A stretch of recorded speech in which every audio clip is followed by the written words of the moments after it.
A Polícia Civil de Mato Grosso já abriu neste ano mais de 20 inquéritos para investigar casos de pornografia infantil, essas redes de pedófilos.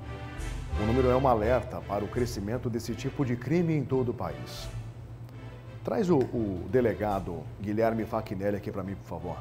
A Delegacia Especializada de Repressão a Crimes Informáticos.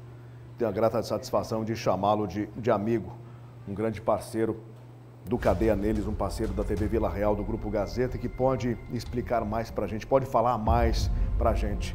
Já participou de uma reportagem ampla que o Cadeia Neles mostrou sobre os perigos atrás das paredes em que muitas vezes a criança e o adolescente está ali no celular. O pai e a mãe não faz ideia que, na verdade, ele está do outro lado do planeta, tendo contato com quem ele menos imagina. Delegado, seja bem-vindo ao Cadeia, bom dia. A gente fala mais de um assunto que o próprio Cadeia Neles, o próprio jornalismo do Grupo Gazeta de Comunicação já havia mexido nesse vespeiro há um bom tempo com a participação do senhor, que trouxe alertas importantes para as nossas famílias em relação até a aplicativos, jogos, enfim. Bom dia para o senhor. Bom dia, Daniel. Bom dia aos telespectadores. Eu que agradeço a oportunidade, Daniel. Realmente a gente está falando com um amigo aí, um parceiro aí da Polícia Civil também aí na divulgação dos nossos trabalhos e alerta para a sociedade dos perigos como um todo, né? Certo. O delegado, quando o Felca vem a público e mostra ali um perfil que ele cria, ele coloca em destaque algumas postagens, imediatamente a gente observa respostas de uma rede, ao que tudo indica, uma rede de pedofilia que conversa por meio de códigos. Que códigos são esses, delegado? O que a gente pode observar, alertar, principalmente os pais que estão na nossa audiência nesse momento? Então, Daniel, o que eu falo é o seguinte, que eu posso orientar os pais que criança não deve ter rede social, né? Eu tenho dito isso e parece assim um pouco pesado, mas é o que eu tenho chegado a essa conclusão a cada dia mais, né? Por exemplo, quando você pega as políticas de privacidade dos aplicativos, você vai ver ali que existe uma certa indicação. Ó, esse aplicativo aqui é para que idade?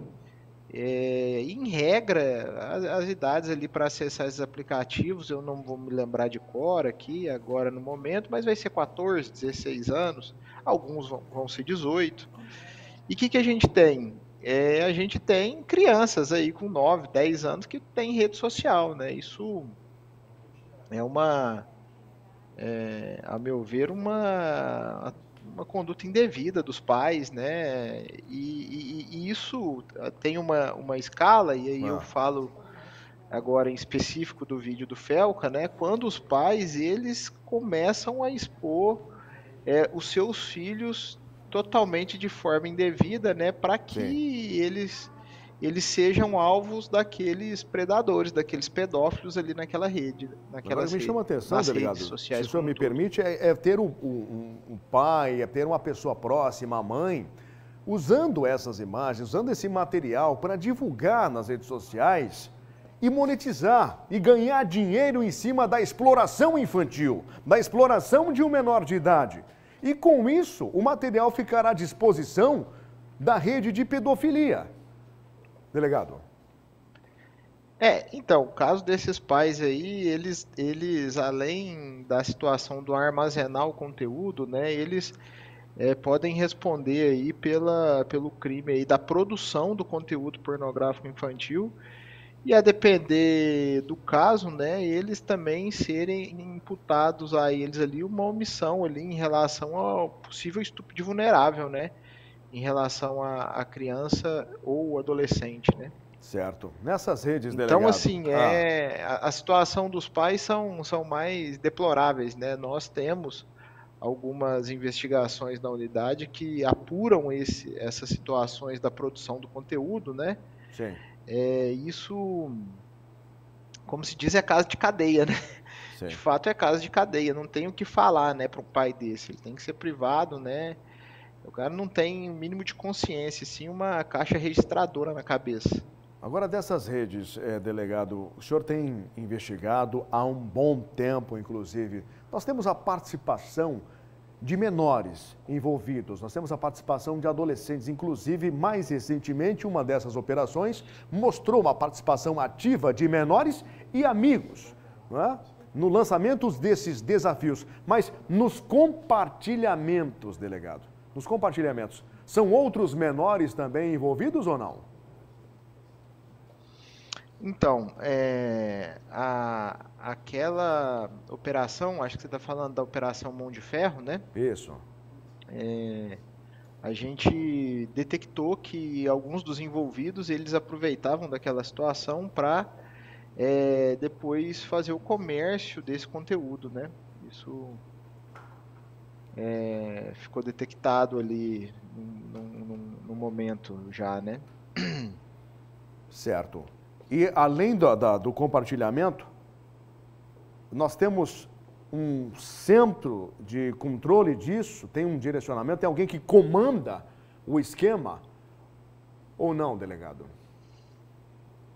Então, aí, Daniel, a partir disso, a gente tem investigado, né, aqui, se existe aqui dentro do Estado essa rede de compartilhamento, de venda, né, relacionado a esse conteúdo pornográfico infantil. Se ele está centralizado aqui ou se ele está em outro estado e a partir disso quem está aqui recebe, né? Delegado, pela tua experiência, controlar as redes sociais, ou seja, regulamentar, impor restrições às redes sociais ou ampliar as penas para pedófilos? Quais são os caminhos para a gente ter um controle, por dizer assim, desse tipo de crime no ambiente digital? Então, Daniel, eu acredito que é necessário ter um controle,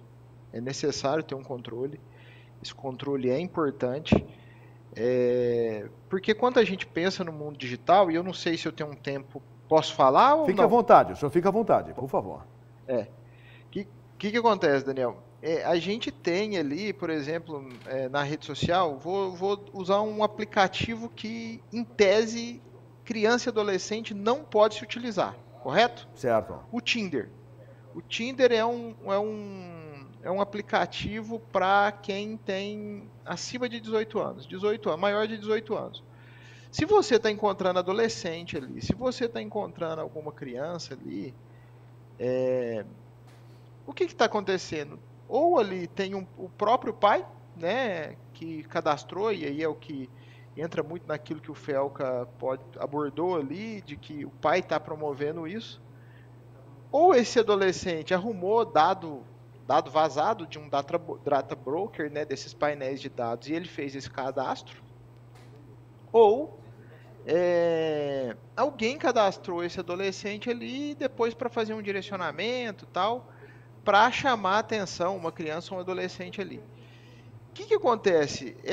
E precisa existir o controle em relação à autenticação, ou seja, às vezes nesses casos de aplicativo aí, de biometria facial também, para que consiga identificar, né, se é de fato um adulto ou se é de fato um adolescente ou uma criança, né?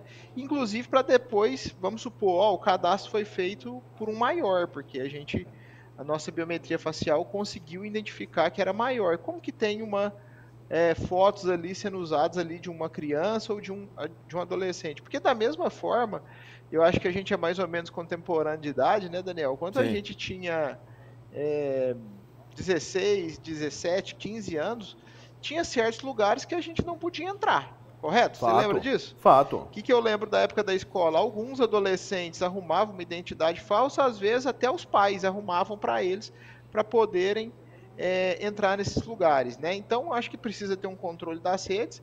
Por exemplo, quando a gente pega aí, vamos supor que a idade mínima para você ter um Instagram seria 14 anos. O pai não pode deixar uma criança, tem pai que cria Instagram para filho de 4, 5, 6 anos, né?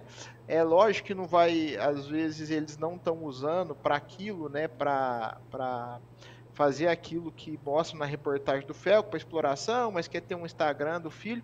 Mas muitas vezes, pode ser para postar a foto dos filhos ali e tal, né? Mas às vezes, em alguns casos, pode ser para monetizar, igual quando a gente vê alguns canais de YouTube aí, crianças direcionando. Então eu acho que precisa ter um controle rigoroso sobre as plataformas. Eu penso que tem que ter esse controle, eu defendo, mas eu defendo também que tem que ter um aumento de pena. Por exemplo, se você pega o crime ali de armazenar pornografia, ele é um tipo, a meu ver, razoável, completo. Ele tipifica várias condutas, ele abrange várias condutas, porém, você tem uma pena de 1 a 4 anos, pena mínima de 1 a 4 anos. Para mim, isso a pena devia ser um pouco mais alta, né? Um pouco mais alta para que a gente tenha efeito de prático, fato, né? Essa pessoa cerceada da sua liberdade, porque assim, o Judiciário, o Ministério Público, eles têm dado respostas efetivas junto com a ação da polícia, né, quando isso é demandado. A prisão do Ítalo hoje é isso, né? Eles conseguiram, de fato, dar uma resposta rápida, né? Tá bom. Delegado, obrigado por essa primeira participação. Eu sei que o senhor vai voltar ainda hoje para tratar de um outro assunto conosco. Te agradeço por enquanto, já volto com o delegado. 11h13.